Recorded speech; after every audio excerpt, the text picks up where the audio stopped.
الحمد لله وكفى وسلام على عباده الذين اصطفى أما بعد فقد قال رسول الله صلى الله عليه وسلم ما نقصت صدقة من مال أو كما قال عليه الصلاة والسلام.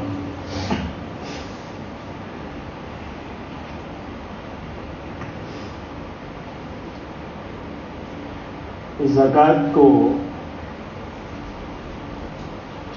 اللہ تبارک و تعالیٰ کا حکم اور فریضہ سمجھ کر خوش دلی سے ادا کرنا چاہیے. اس کو جبر سمجھنا، اپنے لیے مصیبت سمجھنا اور یہ سمجھنا کہ زکوٰۃ ادا کرنے سے مال کم ہو جاتا ہے، تو یہ ایک بہت بڑی غلطی ہے.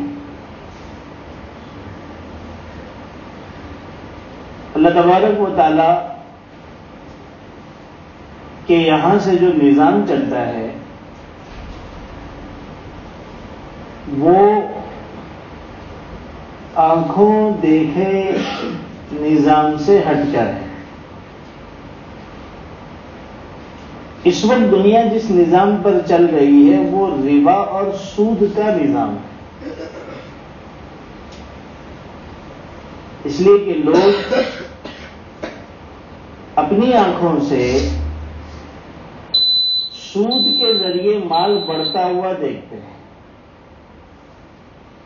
مادیت کا دور بھی ہے، مزاج بھی ہے، اور نظر بھی یہی آ رہا ہے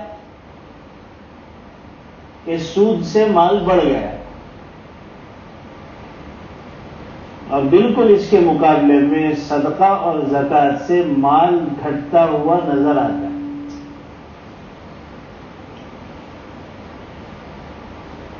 تو دنیاوی ذہنیت رکھنے والے مادیت پرست مسلمان زکوٰۃ کو ایک ٹیکس کے جیسا محسوس کرتے ہیں. کوئی بھی ٹیکس دینا پسند کرتا نہیں ہے. اسی وجہ سے سی اے لوگوں کا دھندا اس وقت عروج پر ہے.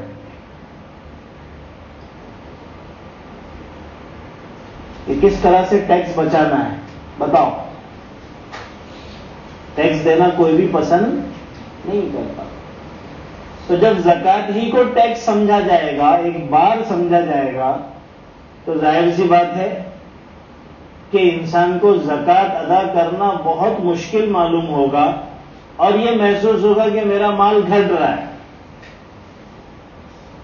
اور مال کی محبت تو ہر ایک کے دل میں ہے.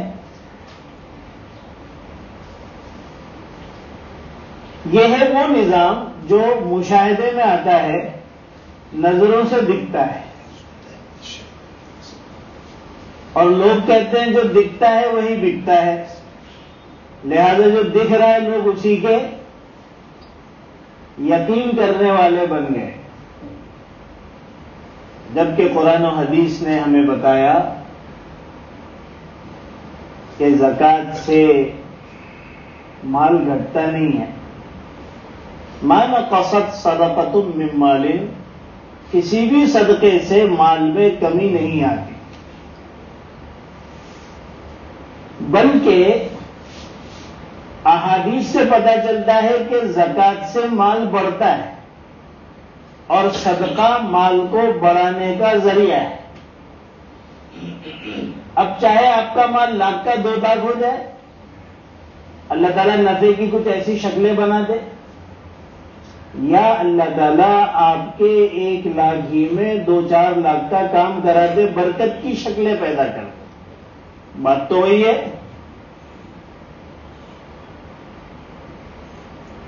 اور کوئی آدمی یہ ثابت نہیں کر سکتا، اسے کھلا چیلنج ہے کہ ایک آدمی اپنے مال کی پوری زکوٰۃ دیتا ہو اور وہ برباد ہو گیا ہو.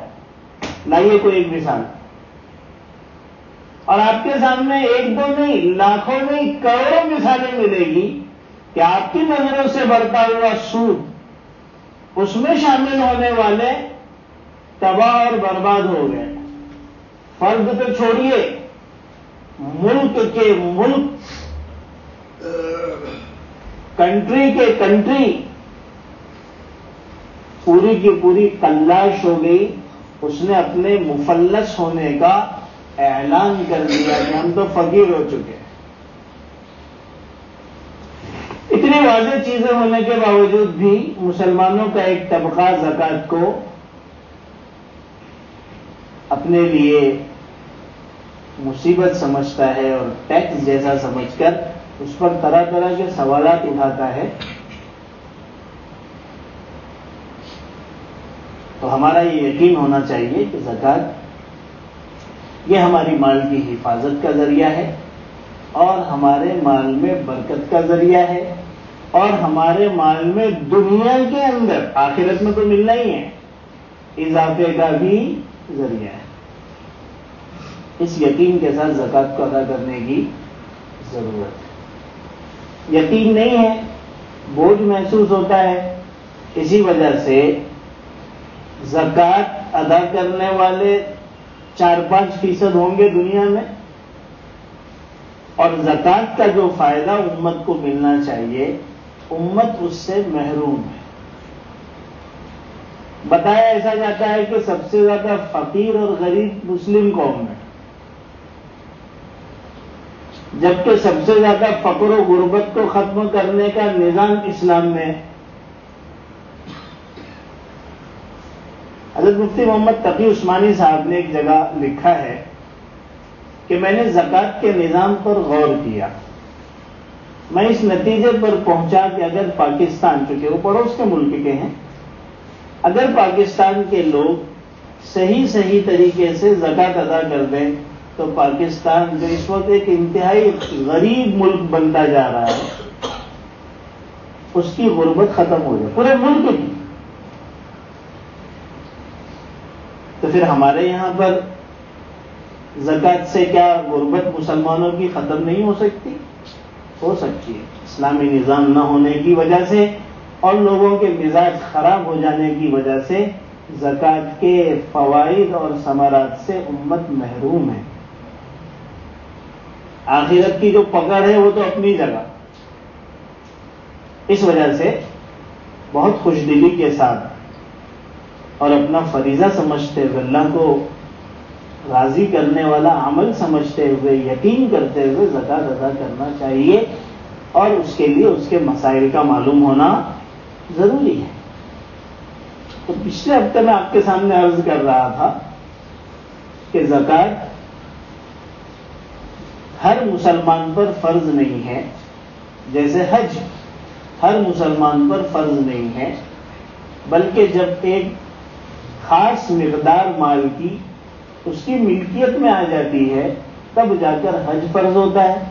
کہ اتنا مال آ گیا کہ جس سے وہ حج کے لیے جا کر آ سکتا ہے اور اپنے ماتحت جن کا نفقہ اس کے اوپر لازم ہے خرچہ، ان کو یہاں پر خرچ دے سکتا ہے. اتنا اگر اس کے مال ملکیت میں آ گیا تو اس پہ حج فرض ہو جاتا ہے. اب اس کی پہلی ذمہ داری ہے کہ وہ حج کو ادا کرے. اسی طریقے سے جب بندہ صاحب نصاب بن جاتا ہے، مال کی ایک خاص مقدار جو اللہ کے رسول نے ہم کو بتائی اس کا مالک بن جاتا ہے تو اس پر بھی زکوٰۃ فرض ہو جاتی ہے.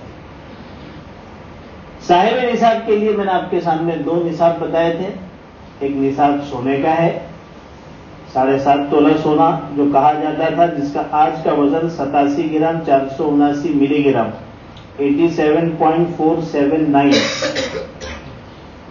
اگر کوئی اتنے سونے کا مالک ہو جائے تو اس پر زکوٰۃ آ جائے گی. اور چاندی کا نصاب بتایا تھا 52.5 تولہ کہا جاتا ہے، لیکن آج کا اس کا جو گرام کا وزن ہے وہ 612 گرام 35 ملی گرام 612.35. اگر اتنا چاندی یا اس کی مالیت کا کوئی آدمی مالک ہو جائے تو وہ کیا ہو جاتا ہے؟ صاحب نصاب بن جاتا ہے. یعنی اب اس کے اوپر زکوٰۃ فرض ہو گئی ہے. یہ اتنے مال کا مالک ہے. دیکھیے مال تو انسان کے پاس بہت ساری قسموں کا ہوتا ہے، پراپرٹیز ہیں اور کھیتیاں ہیں اور باغات ہیں اور گھروں میں کپڑوں سے کپاٹ بھرے ہوئے ہیں، برتنوں سے پورا گھر سجا ہوا ہے، فرنیچر ہے، صوفے ہیں، بستر ہیں، اور شوقین لوگوں کے پاس طرح طرح کی پہننے کی ہر ڈریس کے مطابق گھڑیاں اور چپل اور ٹوپیاں، اور عورتوں کے اپنے اپنے الگ الگ لباس قیمتی، اور زیورات میں کوئی ہیرے کے زیورات کا شوقین ہے، کوئی قیمتی پتھروں کو پہنتا ہے،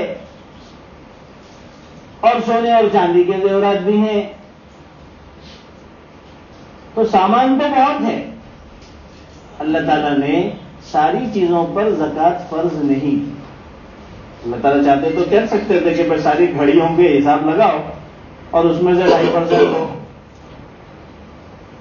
اور کپڑوں کے اوپر لگاؤ، لیکن اللہ تبارک و تعالیٰ نے صرف 4 چیزوں پر زکوٰۃ کو فرض کیا ہے. جیسے کہ میں نے عرض کیا تھا، پیسے ہیں، سونا چاندی ہے، مال تجارت ہے، اور اگر کسی کے پاس مویشی ہیں، جانور ہیں، بکریاں ہیں اور بیل ہیں، گائے ہیں، اس طرح کی چیزیں ہیں، بھینسیں ہیں، تو اس کی خاص مقدار بتائی گئی ہے. اس میں ایک شرط لیکن لگائی گئی تھی کہ وہ جانور آپ کے پاس جو ہیں وہ سال کے اکثر حصے میں جنگل کے چراگاہ میں، سرکاری چراگاہ میں چرتے ہوں، آپ کا اپنا خریدا ہوا گھاس پھوس نہ کھاتے ہیں. عام طور پر ایسا ہوتا نہیں ہے، بہت کم ایسے لوگ ہوتے ہیں، اس وجہ سے مویشیوں کی زکوٰۃ کو بیان نہیں کیا جاتا، ورنہ عمدہ بھی ہے کہ اتنی بکریاں ہوں گی تو اتنے اس بکروں پر 1 بکرا آپ کو دینا ہے، بکری دینا ہے، اتنے اونٹ ہوں گے تو 1 اونٹ دینا ہے، اتنے بھینس اور بیل ہوں گے تو آپ کو وہ دینا ہے. ابھی جو بھینس تبیلے والے ہیں، ان کے یہاں پر آپ جائیں گے تو ان کے یہاں پر ٹرک بھر بھر کے جو ہے وہ کھانے کے چارے آتے ہیں، وہ خرید کے لیتے ہیں.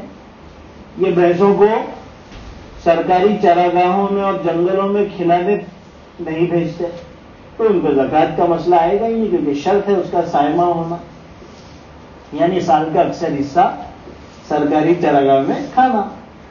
اس وجہ سے اس مویشی کے مسائل کو بیان نہیں کیا جاتا، چونکہ ہمارے یہاں پر عام طور پر وہ چیز نہیں پائی جاتی. ہاں، سونا ہے، چاندی ہے، پیسہ ہے، مال تجارت ہے، اس کی زکوٰۃ کو بیان کیا جاتا ہے. لیکن ذہن میں رکھے کہ بھئی جانوروں پر بھی زکوٰۃ آتی ہے. اب اگر کسی نے فارم ہاؤس کھول رکھا ہے اور اس نے بکریاں اور دوسری چیزیں جو ہے بیچنے کے لیے رکھی ہے، تو وہ تو مال تجارت ہے، تو اس پہ تو اس کی ساری قیمت پہ زکوٰۃ آ ہی جائے گی، تو وہ مال تجارت میں چلا جائے گا. تو جب انسان صاحب نصاب بنتا ہے تو اس کے اوپر زکوٰۃ فرض ہو جاتی ہے، لیکن اس کے لیے ایک شرط ہے کہ اس مال پر 1 سال گزر جائے اسلامی تاریخ کے حساب سے. صاحب نصاب کم بنے گا جب اس کے پاس سونا، چاندی، پیسہ، مال تجارت چاروں مل کر یا ان میں سے کوئی ایک چاندی کے نصاب کے برابر پہنچ جائے. آج کی تاریخ میں 46-47 ہزار روپے ہوتے ہیں، تو وہ صاحب نصاب بن جاتا ہے. اب اس کے اوپر زکوٰۃ فرض ہو گئی. لیکن اگر کوئی بندہ ایسا ہے یا کوئی بندی ایسی ہے جس کے پاس صرف سونا ہی سونا ہے، چاندی بالکل نہیں ہے، پیسہ 1 روپیہ نہیں ہے، مال تجارت بالکل نہیں ہے، صرف سونا ہے، تو وہاں پر سونے کا نصاب دیکھا جائے گا کہ اس کے پاس 7.5 تولہ سونا یعنی 87 گرام 479 ملی گرام ہے یا نہیں. وہاں پر قیمت کے حساب سے چاندی کا جو 46-47 ہزار روپے ہوتا ہے اس کو نہیں دیکھا جائے گا. اب وہاں پر پورے 7.5 تولہ سونے کا حساب دیکھا جائے گا کہ اس کے پاس ہے یا نہیں، چاہے اس کی قیمت کتنی زیادہ کیوں نہ ہوتی ہے. اگر اس کے پاس 7.5 تولہ سونا ہے، جو گرام میں نے بتایا اس حساب سے، تو پھر اس پر زکوٰۃ فرض ہوگی، ورنہ زکوٰۃ فرض نہیں ہوگی. لیکن یہ اس وقت ہے جب صرف سونا ہی سونا اس کے پاس ہو، چاندی بالکل نہ ہو، پیسہ بالکل نہ ہو، تجارت کا مال بالکل نہ ہو. اور اگر دوسری کوئی چیز ہے کہ بھئی سونا بھی ہے، تھوڑی چاندی بھی ہے، تو فوراً چاندی کا نصاب لگے. سونا بھی ہے، تھوڑا سا پیسہ بھی ہے، تو آپ کو چاندی کا حساب لگانا ہے. سونا بھی ہے، تھوڑا مال تجارت بھی ہے، تو آپ کو چاندی کا حساب لگانا ہوگا. اس چیز کو آپ کلیئر رکھیں. اب یہ جو 4 چیزیں ہیں اس میں سب سے پہلے پیسہ. اگر آپ کے پاس پیسہ ہے تو آپ کو اس کی زکوٰۃ دینا ہے اگر نصاب کے بقدر ہے سال گزرنے کے بعد. زکوٰۃ جو آتی ہے وہ آپ کے بیلنس پر آتی ہے. آپ نے سال بھر میں جو کچھ کمایا اور استعمال کر لیا, خرچ کر دیا, وہ مائنس ہو جاتا ہے. آخر میں 1 سال گزرنے کے بعد جب وہی دن آئے گا تو آپ اپنا حساب چیک کر لیجئے, بیلنس چیک کر لیجئے, بھائی کیا کیا ہے دیکھ لو. اس ڈیٹ اور تاریخ پر آپ دیکھیں گے جو کچھ ہوگا اگر وہ نصاب کے بقدر ہے یا اس سے زیادہ ہے تو اس کے اوپر آپ کو زکوٰۃ ادا کرنا ہے. اور اس میں آپ کو اپنے ان قرضوں کو بھی شامل کرنا ہے جو آپ کو لوگوں سے لینے ہیں. آدمی بہت سارے لوگوں کو قرضہ دیتا ہے تو اس کو بھی آپ کو اس میں شامل کرنا ہے. 1 لاکھ آپ کے پاس ہے, 1 لاکھ آپ نے لوگوں کو قرضہ دے رکھا ہے تو آپ انہیں 1 لاکھ قرضے کا بھی اس میں شامل کر کے 2 لاکھ کی زکوٰۃ ادا کی. اسی میں مینٹیننس کا مسئلہ آ جاتا ہے کہ ڈپازٹ جو آدمی دیتا ہے گھر کے اندر, جو ڈپازٹ دیتا ہے, نارمل ڈپازٹ جو 1 لاکھ 1.5 لاکھ 2 لاکھ 50,000 چلتا ہے, وہ بھی قرض ہی کے حکم میں ہے, اس لیے اس کی بھی زکوٰۃ دینا فرض ہے. اسی طریقے سے بعض لوگ ہیوی ڈپازٹ کے اوپر 10 لاکھ 20 لاکھ 50 لاکھ کروڑ روپے بھی جو ہے وہ دیتے ہیں. اس کا جائز ناجائز ہونا مسئلہ الگ ہے, وہ تو ہے ناجائز, لیکن بہرحال لوگ کرتے ہیں. تو اس ہیوی ڈپازٹ کی رقم پر بھی زکوٰۃ دینا فرض ہے. یہ بول کر کہ بھئی یہ تو ہماری ضرورت میں لگا ہے, کام نہیں چلے گا. کیش جب اپنی کیش کی شکل میں ہوتا ہے, چاہے وہ آپ کے ہاتھ میں ہو, چاہے بینک میں ہو, چاہے وہ قرض کی شکل میں ہو, ڈپازٹ کی شکل میں ہو, اس کے اوپر بھی زکوٰۃ فرض ہوگی. ہاں, جو قرض آپ کو سامنے لوٹانا ہے, آپ نے کسی سے لیا تھا آپ کو دینا ہے, آپ نے کچھ مان لیا تھا اس کو لوٹانا ہے, تو پھر اس کو مائنس کیا جائے گا اور پھر جو بچے گا اس کے اوپر زکوٰۃ آئے گی. سونا کسی بھی شکل میں ہو اس کے اوپر بھی زکوٰۃ فرض ہوگی. زیور کی شکل میں ہو یا وہ بسکٹ کی شکل میں ہو یا کسی اور شکل میں ہو, اس پر زکوٰۃ فرض ہوگی. کیا ریٹ لگایا جائے گا؟ جو کیرٹ کا سونا آپ کے پاس ہے وہ ریٹ لگایا جائے گا. ایک دم آسان سا حساب ہے. آپ اپنا سونا لے کے جائیے سونار کے پاس, معلوم کیجیے کون سے کیرٹ کا ہے, جو ڈیٹ پر آپ کی زکوٰۃ نکالنا آپ پر فرض ہے. دیکھیے یاد رکھیے, نہ زکوٰۃ کا تعلق رمضان سے ہے اور نہ زکوٰۃ کا تعلق مہینوں سے ہے کہ میں فلاں مہینے میں نکالتا ہوں اور میں رمضان میں نکالتا ہوں, ایسا کچھ نہیں ہے. جس دن آپ اتنے نصاب کے مال کے مالک بنے تھے, اسلامی ڈیٹ دیکھ لیجئے, وہی سال جب گزرنے کے بعد اسلامی تاریخ آئے گی جو کوئی بھی مہینے میں ہو سکتی ہے, تو آپ کو اس دن حساب لگانا. اور یہ جاننا ضروری اور اس کو لکھ کر رکھنا ضروری اس لیے ہے کیونکہ سونے چاندی کے ریٹس تو آگے پیچھے ہوتے رہتے ہیں. خدا نہ خواستہ آپ نے رمضان کو ہی پکڑ لیا کہ ساری دنیا رمضان میں نکالتی, میں بھی رمضان میں نکالوں گا. رمضان میں کچھ ریٹ تھا اور آپ کی ڈیٹ کے اوپر ریٹ کچھ اور تھا, اور آپ نے رمضان کے حساب سے سونے چاندی کی زکوٰۃ نکال لی مثال کے طور پر, تو ظاہر سی بات ہے کہ آپ کے ذمہ میں بہت ساری زکوٰۃ باقی رہ جائے گی. مثال کے طور پر اس کو یوں سمجھیے, آپ کی ڈیٹ ہے 15 رجب. رجب آتا ہے رمضان سے 1 مہینہ پہلے, اس سے پہلے شعبان, شعبان سے پہلے رجب. اس ڈیٹ پر آپ کو زکوٰۃ نکالنی ہے. اس ڈیٹ پر سونے کی قیمت تھی 60,000 روپے تولہ. رمضان آتے آتے اس کی قیمت ہو گئی 55,000. اب دنیا رمضان میں نکال رہی, آپ نے بھی جا کے سونار سے معلوم کیا یا نیٹ پہ معلوم کیا کیا ریٹ چل رہا ہے بھائی 22 کیرٹ کا, تو اس میں آیا 55,000. رجب میں کیا تھا 60. آپ نے 55,000 کے حساب سے زکوٰۃ نکال دی, حالانکہ آپ پہ زکوٰۃ فرض ہوئی تھی 60 کے حساب سے, تو زکوٰۃ باقی رہ گئی. اور حدیث پاک میں کیا آتا ہے؟ حدیث پاک میں آتا ہے کہ اگر زکوٰۃ کا 1 درہم بھی باقی رہ گیا تو وہ تمہارے سارے مال کو برباد کر دے گا. اب یہ آپ کی ناواقفیت اور مسئلے سے جانکاری نہ ہونے کی وجہ سے آپ کیا کر رہے ہو, اپنے مال کو زکوٰۃ نہ ادا کر کے برباد کر رہے ہو. اس سے ڈیٹ اور تاریخ کو یاد رکھنا ہے, لکھ کر اس ڈیٹ پر آپ کو معلوم کرنا ہے. بہت سارے زیور ایسے ہوتے ہیں جس میں نگ لگے ہوئے رہتے ہیں، ہیرے لگے ہوئے رہتے ہیں، تو ان ہیروں اور ان نگوں کو مائنس کر کے آپ کو سونے کا حساب لگانا ہے۔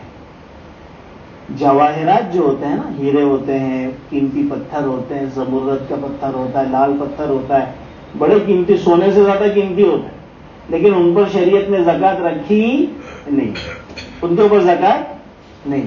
تو بہرحال سونے کے اندر آپ کو کیرٹ معلوم کرنا۔ لوگ بیچارے پریشان رہتے ہیں، خریدنے جاتے ہیں تو یہ قیمت میں، بیچنے جاتے ہیں تو یہ قیمت میں سونار لیتا ہے، تو نہ آپ کو بیچنے کی قیمت پہ زکوٰۃ نکالنی ہے، نہ خریدنے کی قیمت پہ نکالنی ہے۔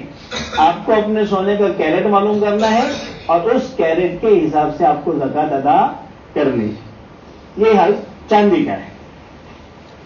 زیور کی زکوٰۃ کے تعلق سے یہ مسئلہ یاد رکھیے، چاہے عورتیں زیور پہنتی ہوں یا نہ پہنتی ہوں، ہر حال میں زکوٰۃ نکالنا ضروری ہے۔ حدیث پاک میں آتا ہے، ایک مرتبہ حضور پاک صلی اللہ علیہ وسلم نے حضرت عائشہ رضی اللہ تعالیٰ نے کی انگلی میں ایک چاندی کی انگوٹھی دیکھی، تو پوچھا کہ عائشہ یہ کہاں سے آئی آپ کے پاس؟ تو کہا کہ مجھے ایک جگہ سے حاصل ہوئی، مجھے پسند تھی، میں نے پہن لیا۔ فرمایا کہ اس کی زکوٰۃ ادا کی ہو؟ تو کہا کہ نہیں، میں نے اس کی زکوٰۃ ادا نہیں کی۔ تو حضور پاک صلی اللہ علیہ وسلم نے فرمایا کہ کیا تم اس بات کو پسند کرتی ہو کہ کل قیامت کے دن آخرت کے میں اس انگوٹھی کی جگہ پر آگ کی انگوٹھی تم کو پہنایا جائے؟ اگر تم زکوٰۃ ادا نہیں کرو گی تو تمہیں آگ کی انگوٹھی پہنائی جائے گی، اس لیے اس کی زکوٰۃ ادا کرو۔ حضرت امام شافعی رحمۃ اللہ علیہ کے نزدیک جو زیور پہنتی ہے عورتیں ان پہ زکوٰۃ نہیں ہے، اور جو عورتیں زیور نہیں پہنتی ہے، پڑا رہتا ہے، اس کے اوپر زکوٰۃ ہے۔ یہ ان کا اپنا مسئلہ ہے۔ احناف کا مسئلہ ہے کہ کسی بھی شکل میں ہو آپ کو زکوٰۃ ادا کرنی ہے۔ اس کے بعد آتا ہے مال تجارت۔ تجارت کا مال، آپ نے اگر کوئی مال تجارت کی نیت سے خریدا ہے، چاہے وہ کسی بھی شکل میں، چاہے وہ آپ کی دکان کے اندر بیچنے والا سامان ہو، پرچون ہو، کپڑے ہوں، جوتے چپل ہوں، ٹائل ہو، یا کوئی بھی چیز ہو، یا آپ نے پلاٹ خریدا، فلیٹ خریدا، دکانیں خریدی اور آپ کی نیت اس کو بیچنے کی ہے، تو ایسی شکل میں اس کے اوپر زکوٰۃ آئے گی۔ اس کے اوپر کیا آئے گی؟ زکوٰۃ آئے گی، اور اس وقت جو اس کی قیمت ہوگی اس قیمت کے حساب سے زکوٰۃ فرض ہوگی۔ ایسا نہیں کہ جب میں نے خریدا تھا تو یہ قیمت تھی، بلکہ زکوٰۃ کا جو دن ہے اس دن جو اس کی قیمت ہوگی اس میں جو ہے وہ زکوٰۃ فرض ہوگی۔ مال تجارت کے اندر یہ ساری چیزیں شامل ہو جاتی ہیں۔ اس طریقے سے آپ کو ایک ایک چیز کا جو ہے وہ حساب رکھنا ہے اور اس کی زکوٰۃ ادا کرنی ہے۔ کوئی چیز مال تجارت بنتی کب ہے اس کو سمجھ لیں۔ ایک آدمی ایک فلیٹ خرید رہا ہے یا کوئی چیز خرید رہا ہے، وہ اس میں تردد میں ہے کہ یار اس کو میرے کو خرید کے آگے بیچنا ہے یا میں کرائے پہ دے دوں گا یا گھر میں رکھ لوں گا۔ بہت سی مرتبہ انسان اس طرح سے ہوتا ہے، تو یہ مال تجارت نہیں بنے گا۔ مال تجارت اسی وقت بنے گا جب کوئی آدمی کوئی چیز صرف ایک ہی نیت سے، جو اس کی پہلی اور آخری نیت ہے کہ بھائی مجھے اس کو خرید کر آگے بیچنا ہے اور نفع کمانا ہے، تبھی جا کر وہ مال تجارت بنے گا۔ کرائے پر دینے کے لیے آپ کے پاس بھلے 10 مکانات ہوں، 10 دکان ہوں، اس کے اوپر زکوٰۃ نہیں ہے۔ آپ نے کئی پلاٹس خرید کے رکھے ہیں، کھیتیاں خرید کے رکھی ہیں، باغات بنا کے رکھے ہیں، لیکن اپنے بھی رکھے ہیں، اس کو بیچنے کی نیت سے آپ نے خریدا نہیں ہے۔ اسی طریقے سے پشتینی طور پر وراثت کے اندر بہت کچھ آیا ہوا ہے، ان سب چیزوں کے اوپر زکوٰۃ نہیں ہے۔ زکوٰۃ صرف اس چیز پر آئے گی جو آپ نے خریدا ہی اس نیت سے کہ مجھے آگے بیچنا۔ کبھی کبھی ایسا بھی ہوتا ہے کہ بھائی خریدا تھا تو بیچنے کی نیت سے، لیکن کسی وجہ سے بک نہیں رہا ہے، ریٹ نہیں آ رہا ہے، تو نیت بدل گئی کہ چلو اب چھوڑ بیچنا نہیں ہے، اب اس کو کرائے پہ دیں گے، یہاں پہ فیکٹری بنا دیں گے، یہاں پہ فلاں بنا دیں گے، اب رکھ لیں گے، تو اب اس کی زکوٰۃ ختم ہو جائے گی۔ اب وہ مال تجارت نہیں رہا، اب وہ مال تجارت کے زمرے سے باہر ہو گیا۔ تو یہ بھی اپنی جگہ پر ایک مسئلہ ہے۔ حساب کیسے لگائیں کہ بھئی دکان کے اندر تو سینکڑوں چیزیں ہیں، ایک ایک چیز کا حساب لگانا، اصل تو حکم یہی ہے کہ ہر چیز کا حساب لگاؤ اس دن کہ کیا کیا ہے اپنے دکان میں۔ اگر یہ مشکل ہو، جیسے کہ مشکل ہی ہوتا ہے کہ بھائی ایک ایک چیز کا حساب جو ہے لگایا جائے، تو اس کی دوسری شکل ہمارے علماء نے یہ بیان کی ہے کہ اپنے دکان کے اندر جتنا مال ہے اس کے بارے میں یہ اندازہ اور قوی اندازہ لگایا جائے کہ اگر میں اس پورے مال کو ایک ساتھ بیچ دوں تو اس کا کیا ریٹ آئے گا. مثال کے طور پر ہم نے خریدا تھا یہ مال جو اس میں جمع ہے وہ 5 لاکھ کا، اور میں اگر اس کو بیچ دوں گا تو یہ تقریباً ایک ساتھ بکے گا 6 لاکھ، تو بس 6 لاکھ کے اوپر زکات ادا کر دو. یاد رکھنا مال تجارت میں بیچنے والی قیمت کا حساب ہوتا ہے، خریدی قیمت کا حساب نہیں ہوتا. آپ نے 5 لاکھ کا مال خریدا تھا، لوگ 5 ہی لاکھ پہ زکات دے دیتے ہیں. نہیں، یہ جس ریٹ پہ بکنے والا ہے، جس کو قیمت فروخت کہتے ہیں، اس کے اوپر زکات ادا کرنا ہے، اس کے اوپر زکات ادا کرنا ہے. اس میں الگ الگ ریٹ ہوتے ہیں. ایک ریٹیل کا ریٹ ہے، ایک ریٹ جو ہے وہ ہول سیل کا ریٹ ہے. تو یہ کوئی ضروری نہیں کہ ریٹیلر ریٹیل کا ہی ریٹ دے. اگر ریٹیلر نے ہول سیل کا ریٹ بھی پہ اگر زکات دے دی تو زکات ادا ہو جائے گی، اور یہ طریقہ جو ہے ہمارے لیے زیادہ مناسب ہے. ریٹیلر ہے جو 10-15-20% تک کماتے ہیں، ہول سیلر 2-3-4% کماتے ہیں، تو وہ ریٹیلر جو ہے وہ ہول سیلر کے ریٹ پر بھی، لیکن بہرحال بیچنے کے ریٹ پر اس کو زکات کا حساب لگانا ضروری ہے. ورنہ علماء نے لکھا ہے کہ اگر خریدی بھاؤ پر اس نے زکات دی تو ہر سال کی اس کی جو خریدی اور بیچنے کا فرق ہے اس کی زکات اس پر باقی رہ جائے گی. اتنا سخت مسئلہ ہے. بہت ساری چیزیں ایسی ہیں جو مال تجارت میں اور بھی شامل ہو جاتی ہیں. جیسے مثال کے طور پر شیئرز ہیں. آج کل شیئرز کے کاروبار کا تھوڑا سا رجحان مسلمانوں میں بڑا ہے. شیئرز کے اوپر بھی زکات فرض ہوتی ہے. 2 طرح کے لوگ ہوتے ہیں جو شیئرز میں ڈیل کرتے ہیں. بعض لوگ وہ ہوتے ہیں جو شیئرز خریدتے ہیں اور اس کو پھر جیسی قیمت بڑھ جاتی تو بیچ دیتے ہیں. ان شیئروں کی جو قیمت مارکیٹ کی اس دن ہوگی جس دن زکات اس کو نکالنی ہے، اس پر اس کو زکات نکالنی پڑے گی، چاہے قیمت بڑی بھی ہو چاہے قیمت گھٹی بھی ہو. بعض لوگ وہ ہوتے ہیں جو شیئر اس نیت سے خریدتے ہیں کہ بھائی لے کے ہم نے چھوڑ دیا، اس کا ڈویڈنڈ آئے گا 3 مہینے 6 مہینے میں، وہ ہم یوز کریں. ان کو انہی شیئروں کو خریدنا اور بیچنا مقصد ہوتا نہیں ہے. ایسے بہت سارے لوگ ہیں جو آج 20-25 سالوں سے بڑا بڑا اپنا پیسہ ڈال کے رکھ دیے اور آج الحمدللہ ان کو لاکھوں روپے اس کے ڈویڈنڈ کی شکل میں آ رہے ہیں. ان کو شیئرز خرید کر بیچنا ان کے پیش نظر نہیں ہوتا. ان کا مسئلہ تھوڑا سا جو ہے وہ الگ ہے، کیونکہ جن کو خریدنا بیچنا ہے وہ تو پورا کے پورا شیئر ہی مال تجارت ہے، اس کی پوری قیمت پہ زکات آئے گی.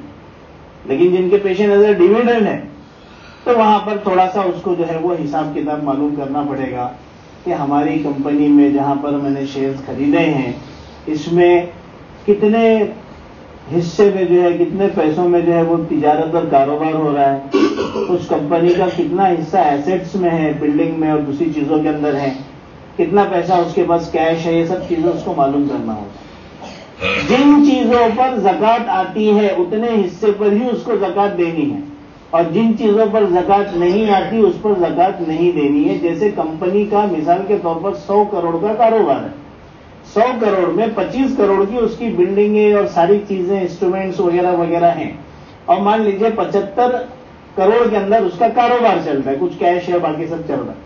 تو اب اس کے اندر صرف 75% میں ہی اس کو زکات دینا ہے، 25% میں زکات دینا نہیں ہے، کیونکہ بلڈنگوں پر تو زکات آتی ہے نہیں. تو یہ تھوڑا اس کو معلوم کرنا پڑے گا. تو یہ جو پیسہ ہے، سونا ہے، چاندی ہے اور مال تجارت ہے، اس میں اس طریقے سے زکات فرض ہوتی ہے. بعض چیزیں ایسی جن پہ زکات نہیں بھی ہے، جیسے مثال کے طور پر آپ کا پروویڈنٹ فنڈ ہے. پروویڈنٹ فنڈ جو انسان کا کٹتا ہے لازمی طور پر کمپلسری، اس کے اوپر جو کچھ اس کا جمع ہے آج تک جو بھی اس کو ملا نہیں ہے اس پر زکات فرض نہیں. نہ اس سے اس کے تنخواہ سے جو کٹا ہے اس پہ بھی نہیں، کمپنی نے جو ڈالا اس پہ بھی نہیں، بینک سے جو مل رہا ہے اس پہ بھی نہیں. یہ مسئلہ تو آپ کو پتہ ہی ہوگا کہ پروویڈنٹ فنڈ میں اپنا کمپنی کا اور بینک سے جو ملتا ہے وہ سب کے سب حلال ہے. بینک کے اندر سے جو انٹرسٹ کے نام سے جو مل رہا ہے وہ بھی حلال ہے. اس کی اپنی ایک وجہ ہے. لیکن پروویڈنٹ فنڈ کے اندر آپ نے اپنی طرف سے بھی کٹانا شروع کیا، کیونکہ ایک آپشن یہ بھی ہوتا ہے کہ بھائی اتنا مثال کے طور 5% تو کٹے گا، باقی آپ کو کٹانا تو اور بھی کٹا سکتے ہو. تو بہت سارے لوگ فیوچر پلاننگ کے حساب سے اپنی طرف سے بھی کٹاتے ہیں کہ چلو اپنے کو آگے ملے گا، جمع کرنے کی شکل تو ہوتی نہیں ہے تو اس بہانے جمع ہو جائے گا. تو جو رقم آپ اپنی طرف سے کٹائیں گے اس کے اوپر زکوٰۃ آئے گی، اور اس کے اوپر جو اضافہ بینک کی طرف سے ملے گا وہ سود ہوگا. تو جو کمپنی خود کاٹ رہی ہے اور لازمی طور پر کاٹ رہی ہے اس کا مسئلہ بالکل الگ ہے، اس پہ زکوٰۃ نہیں آئے گی. جو آپ کاٹ رہے اور آپ کا جمع ہو رہا ہے اس کے اوپر زکوٰۃ فرض ہو جائے گی. زیور کے اندر ایک مسئلہ آتا ہے، بیوی کے جو زیورات ہوتے ہیں کہ بھائی بیوی کے زیورات کس کے زیورات؟ تو عام طور پر بیوی کو جو زیورات اس کے گھر سے ملتے ہیں یا کسی نے اس کو ہدیہ کیا وہ تو اس کا ہے. شوہر کی طرف سے اس کے گھر والوں کی طرف سے جو زیورات دیے جاتے ہیں عام طور پر وہ عاریتاً دیے جاتے ہیں پہننے کے لیے. اس چیز کو صاف کر لینا چاہیے. شوہروں کو چاہیے یا تو صاف بول دے بھائی میں نے تم کو ہدیہ کر دیا، تاکہ اس کے سارے مسائل اس کے ساتھ لگ جائے، زکوٰۃ ادا کرنا وغیرہ وغیرہ ساری ذمہ داریاں اس کی طرف چلی جائے. کل مر جائے گی تو یہ سونا اس کی وراثت بنے گا یا نہیں، وہ مسئلہ واضح ہو جائے. یا پھر یہ واضح کر دے کہ بھائی نہیں یہ ہمارا ہی ہے، تمہارے پاس صرف استعمال کے لیے ہے. تو یہ چیز وضاحت ہو جانا چاہیے کہ ہم شوہر نے دے دیا ہے تو اس کی زکوٰۃ اس کے اوپر فرض ہوگی. ہر آدمی اپنے مال کا مالک ہے. مرد اپنے مال کا مالک ہے، بیوی اپنے مال کی مالک ہے. ایسا نہیں ہے کہ ایک آدمی گھر کا بڑا ہے ساری ذمہ داری اسی کے اوپر ہے. ایک بہت بڑی خطا ہے. بھائی گھر میں ہیں، بچے بھی ماشاءاللہ کما رہے ہیں، ہر ایک کے اپنے اکاؤنٹ بھرے ہوئے ہیں، بیوی کے پاس سونا چاندی ہے، تو سب کے اوپر زکوٰۃ ان کی اپنی لاگو ہوگی. باپ کے اوپر لاگو، باپ پہ اپنے پیسے کی زکوٰۃ ہے.